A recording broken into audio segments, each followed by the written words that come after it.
Welcome to Broadway Buzz. We are so glad to have you back with us. And now, please give a warm welcome to the host of Broadway Buzz, Mr. Joe Gary. Thank you. I feel like I'm at a football game. This is really nice. Thank you. Well, welcome to Broadway Buzz, and welcome to And Juliet. This is an extraordinary and delightful and sassy and life-affirming show.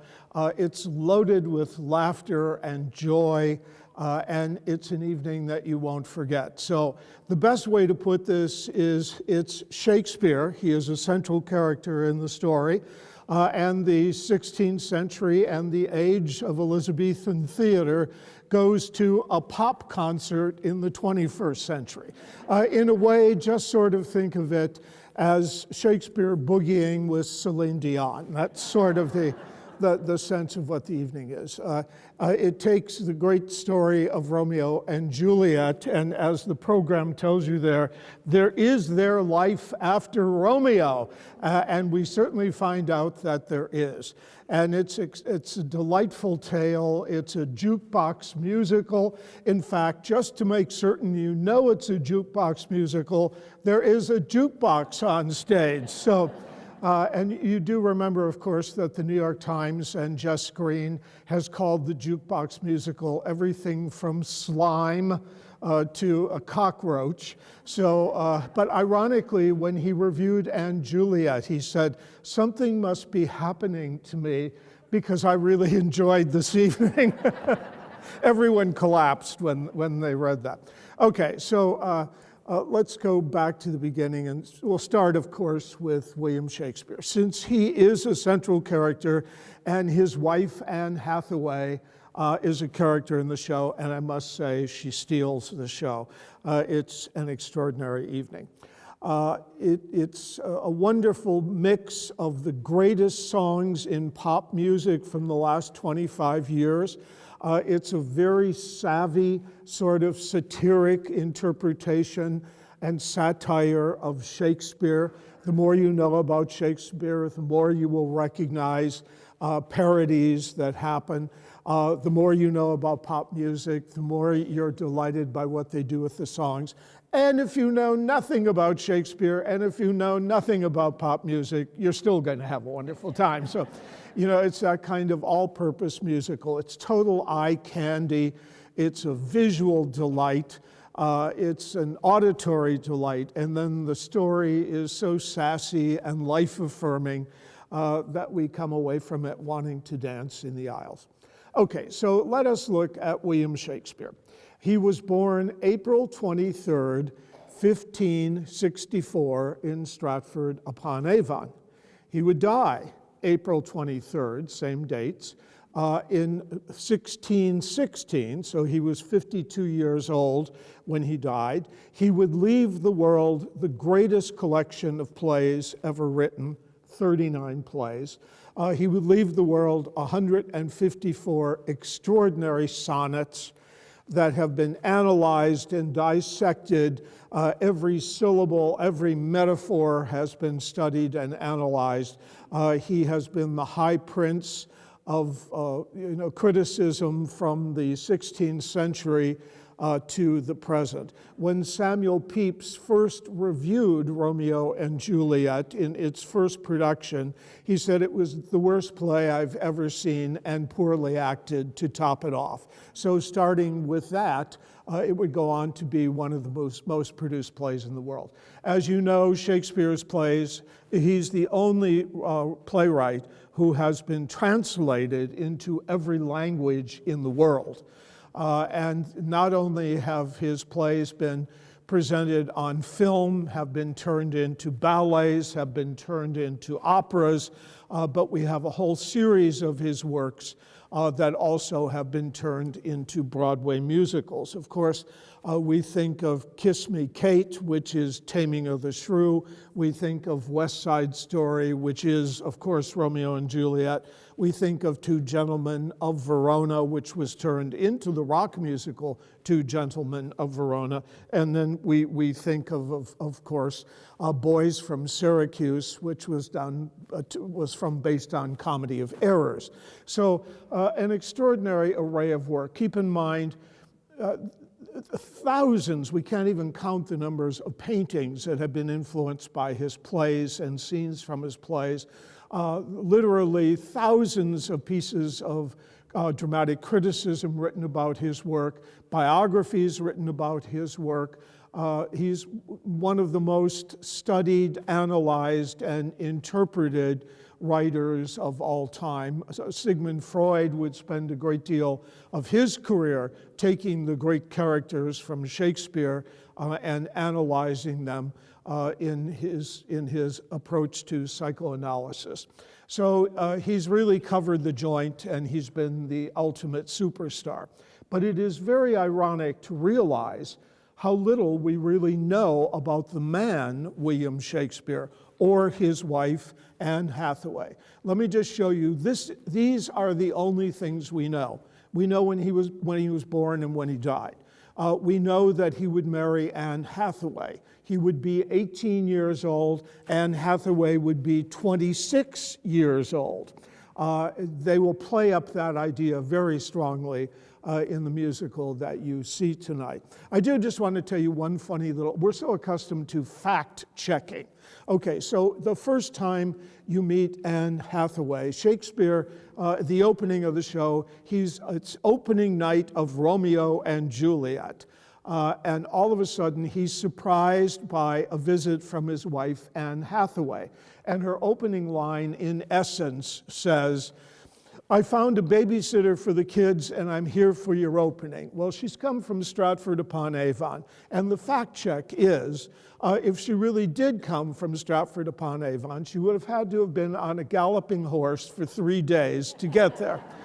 But this is a pop musical, so it doesn't matter. She arrives, she's fresh as a daisy, and she's here to see her husband's show. Keep in mind, as far as we know, we think Anne Hathaway was stuck away in the country through all of his career. We have no reference that she ever came to London to see his work. But this makes for a delightful setup for the story. So what happens very early on is Anne starts making suggestions about the play and wants the play changed.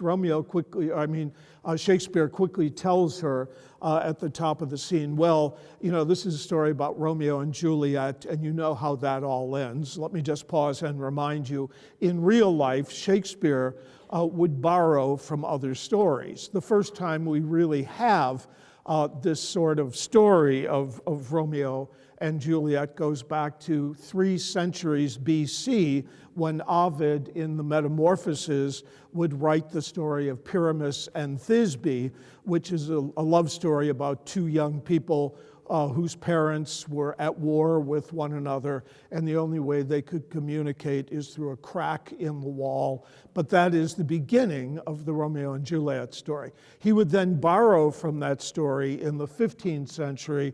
There was a Roman novella that happened that was called Romeo and Juliet.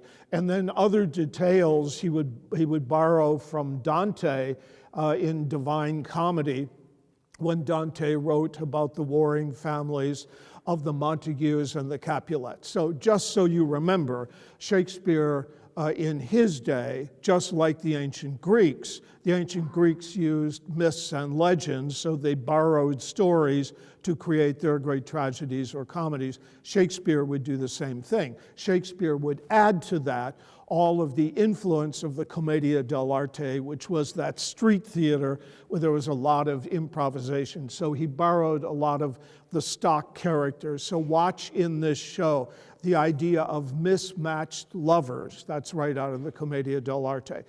There is a sort of old warrior in the story that you're going to see. His name is Lance.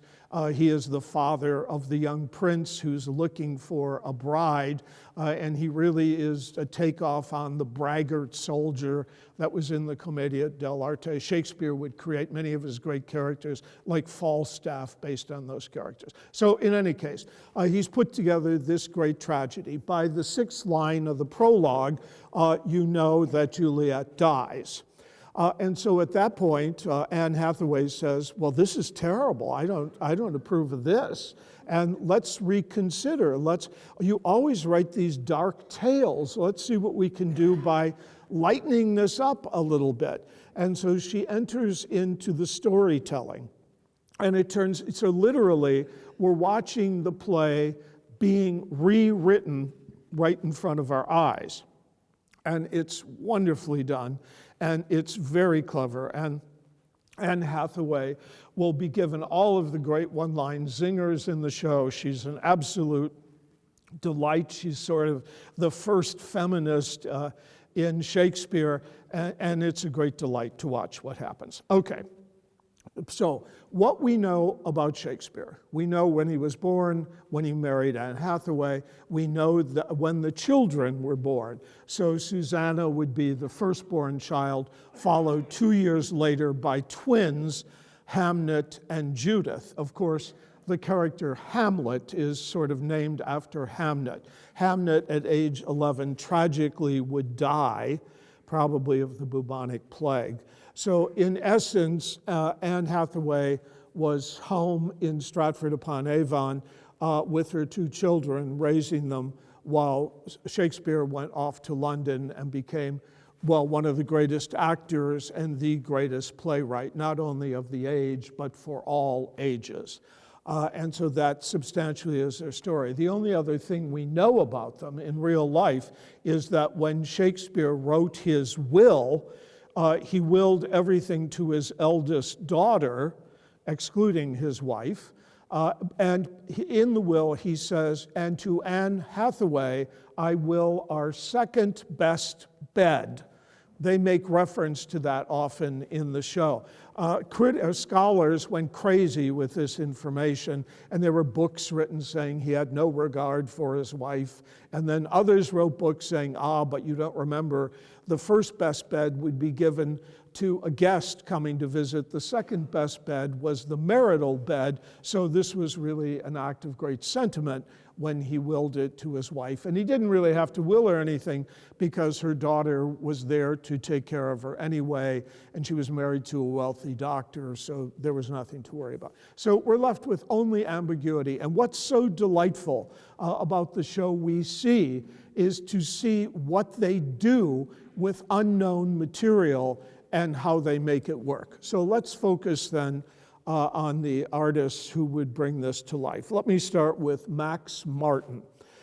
Max Martin is probably the greatest architect of pop music. He is a composer, he is a producer, and he has worked with the greatest superstars in pop music, literally making them superstars. He would have 27 #1 hits.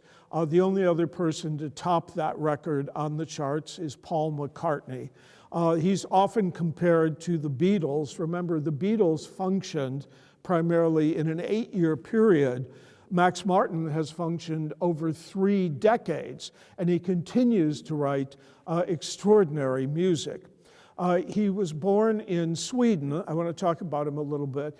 He started out wanting to be a singer in a boy band, but he suddenly decided that the public life of a performer was not to his liking, so he moved into the area of producing and writing. But he wrote music in a very unusual way, not like we write music in America. He writes music more the way television writers write scripts. You know, when you watch your favorite television show, you will suddenly see, 10 names for the author of a series you just watched. So he works in that same way. He works with a large numbers of writers and a large number of arrangers and people who work in the studio, technically, so that he really creates the song collectively as a collaborative experience. But he has so many songs that he really championed or headlined that he's given, sort of the first credit for, over 300 of these songs. So in any case, he has this extraordinary body of work, and every young artist goes to him, from Celine Dion to Lady Gaga. But he works unlike the way we work in America. In America, an artist may write their own material or have it commissioned and then take it to an arranger and a producer, and it's recorded. In this case, the singer goes to Max Martin and says, I'm looking for a song, and he either creates the song for them or he pulls one from his catalog, and they develop that and turn it into a major show-stopping number. So he has this formula that works brilliantly. One of the things I want you to know about this, Max Martin, coming from Sweden, comes from an extraordinary tradition. That government subsidizes the arts. If only our government would pay attention to this. Keep in mind what they do there. Every young child has the right to be given by the state a musical instrument, and they're given music lessons all the way up to their 18th birthday. So they have this extraordinary opportunity of making music very much part of their lives. And very large numbers of Swedes have taken advantage of this. So that's extraordinary. They've expanded that program so it includes the theater, it includes dance, it includes the visual arts. So all young Swedes are integrated into the community with a very sophisticated knowledge of all of the arts, which is extraordinary. I mean, remember, this is no surprise. In ancient cultures, in primitive cultures, in cultures that hadn't even invented the wheel, they understood how important the arts were. And they taught dance and singing and painting, and that was the way they would keep track of the history of the tribe through arts. So if only we could join the rest of the world in making the arts really a part of our lives instead of separating it. Okay, so in any case, what would happen is then Max Martin has been so successful in every part of pop music that his wife said to him about 5 years ago, why is it that you have never created a musical?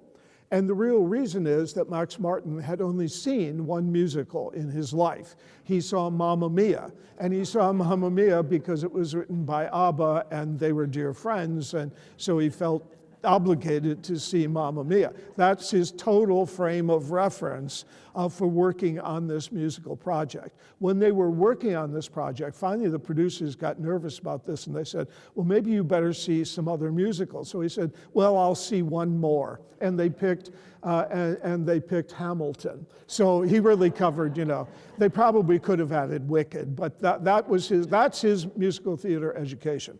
So in any case, he very smartly said to his agent, find someone to write a script. I'm going to give them 250 songs, the greatest songs I've ever written. They can use any of these songs in the telling of their story. But one, I do not want them to write about a boy band. Obviously, that would be too close to his early biography. And second of all, he didn't want to have the focus on one artist. We've had so many musicals like that, of course. And so the agent sent this off, and the man that was picked to do this is David West Reed. This is a perfect choice. For those of you who don't know David West Reed, he's a young Canadian, sort of mid-career right now. You know him from a television show that he made famous called Schitt's Creek. I always hate to say that. I kept looking it up saying, am I sure I'm pronouncing this properly? It's Schitt's Creek. Okay, so in any case, he started out by, first of all, he grew up in Canada very near the Stratford Theatre Festival in Stratford, Ontario. Keep in mind, that's one of the greatest theater festivals in the world, and it's a 7-hour car drive away from here. For 30 years, for 30 summers, I made pilgrimages there and saw every show that was done there. It's a world-class tribute to Shakespeare, of course. But living there, he had the opportunity of growing up seeing all of these Shakespearean productions. He would go off to the University of Toronto, where he would study dramatic literature and world literature. He would do an MFA at New York University in playwriting, and he then did sort of postgraduate work at Juilliard. So he's a very sophisticated, very polished theater writer. He would start his career with Schitt's Creek early on, and the show didn't have its prominence until he became the lead writer in the 5th and 6th season, when it started winning all of the Emmy Awards. And this was because of his comic genius, which you will see wonderfully developed in this production. So his premise, when he wrote to Max Martin about what he would do with this show, the idea was that Max Martin would be totally available to collaborate with the book writer. I mean, this is very rare. And so, you know, this young man is dealing with the most famous pop writer in the world, and he's being given the option of 250 of his greatest songs. So he came up with this idea of doing this play about the opening night of Romeo and Juliet.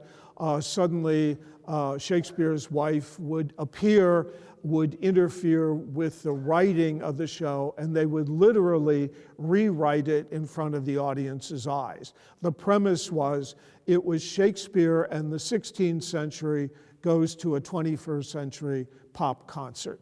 And so it explores Juliet, a girl. Keep in mind, she was in love with Romeo, but when you read the text carefully, you realize that their love affair lasted 3 days. So that's number one. Number two, she's 13 years old.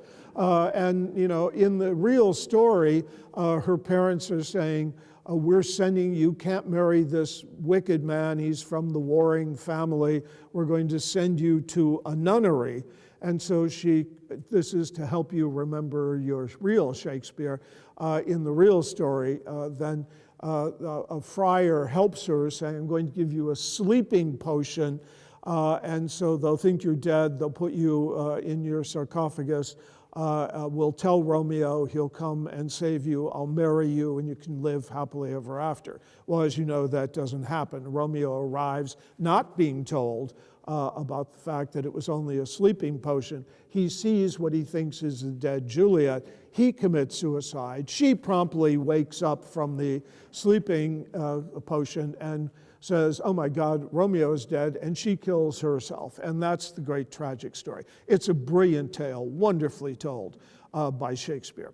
And the poetry in it and the love scenes are extraordinary. And, you know, it becomes the ultimate tale of young love. It's a magnificent work. Okay, so what we're going to see is a desecration of this. And we're going to see the wife coming in saying, oh, no, don't do another death. That's all you do is death in your story. So let's liven this up a little bit. The characters of Shakespeare and Anne Hathaway are very like the central characters in Taming of the Shrew. Remember, Taming of the Shrew is the story of Petruchio and Kate.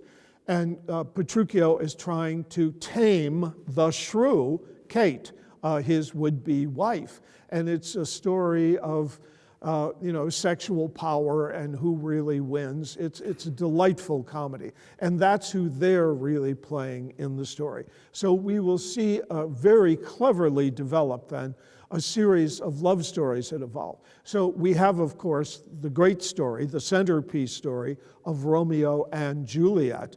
But Romeo is dead, Juliet is awake and decides not to die. And she goes, there's a very funny early scene where she goes to Romeo's funeral, and suddenly she sees all of these girls weeping and crying, saying he was the love of my life. And she's saying, what do you mean? You know, what have I missed from all this? So she suddenly decides she really wants to live and see what else there is in the world. So Anne Hathaway writes herself into the story as one of Juliet's best friends. So she's going to go on the adventure with her. They decide to go to Paris. The other great friend that Juliet has is a character called May. Watch this very carefully. It was very groundbreaking when they did this. You remember when we saw Some Like It Hot, we saw a non-binary character and a sexually fluid character. And you see the same thing here in the character of May, but this is much more detailed and developed in this story. But do remember, this is not out of keeping with Shakespeare, because as you recall, in real life, the convention in the Elizabethan period was all the roles were played by men. So the women, of course, were played by young men. And so often in Shakespeare's comedies, he would have his characters in the comedies, the female characters, dress as a male and court another female. So what you really have then is a male actor dressed as a woman, then dressed as a man, courting a man who's dressed as a woman. And so you see the whole non-binary idea is very much out of Shakespeare. And watch how it's done. It's really brilliantly done. And the big song that May has in the show is, I'm a girl, not yet a woman. And of course, it takes on a whole new meaning when it's sung in this format.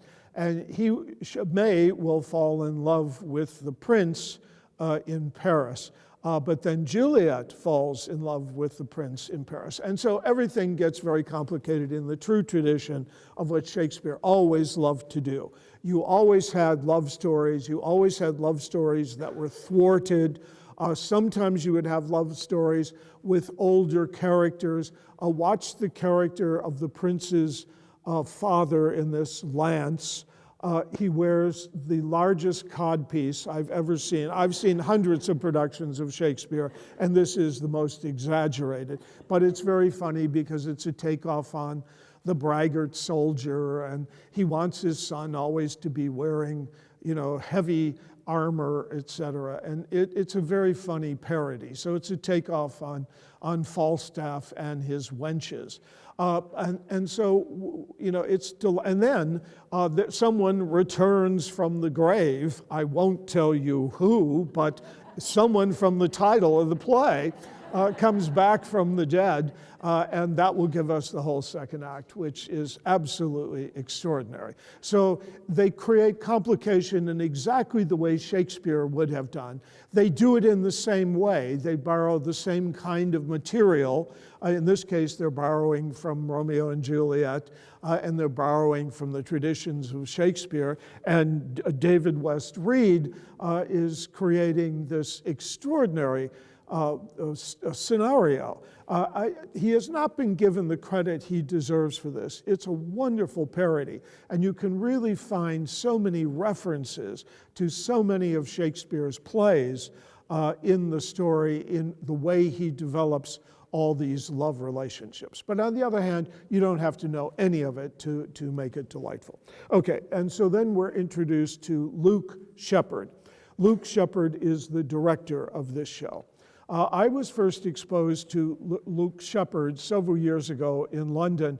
A very good friend of mine, Rosemary Ashe, who was the original Carlotta in Phantom of the Opera, was doing a show on the West End. And I always visit her when I'm in London. She said, please come to the show. I want you to meet this young director. He's so talented.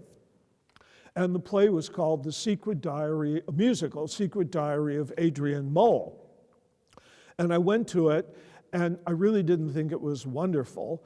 And I really didn't think I thought that what he was doing was sort of uninformed and sophomoric. I really didn't see the talent she saw. Well, obviously, Rosie was right.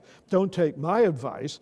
And several years later, he would do a series of musicals that would catapult him to the top of the scene in London.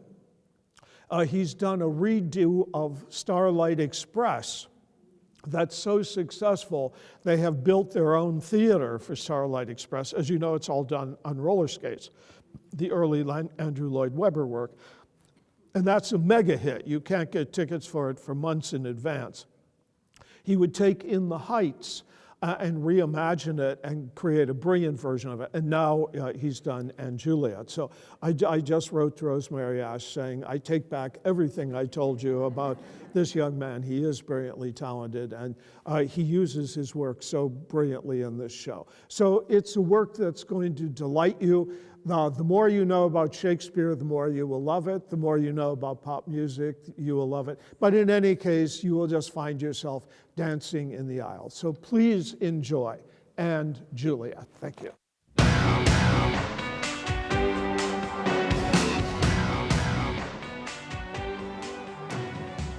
Sing a song for the broken heart.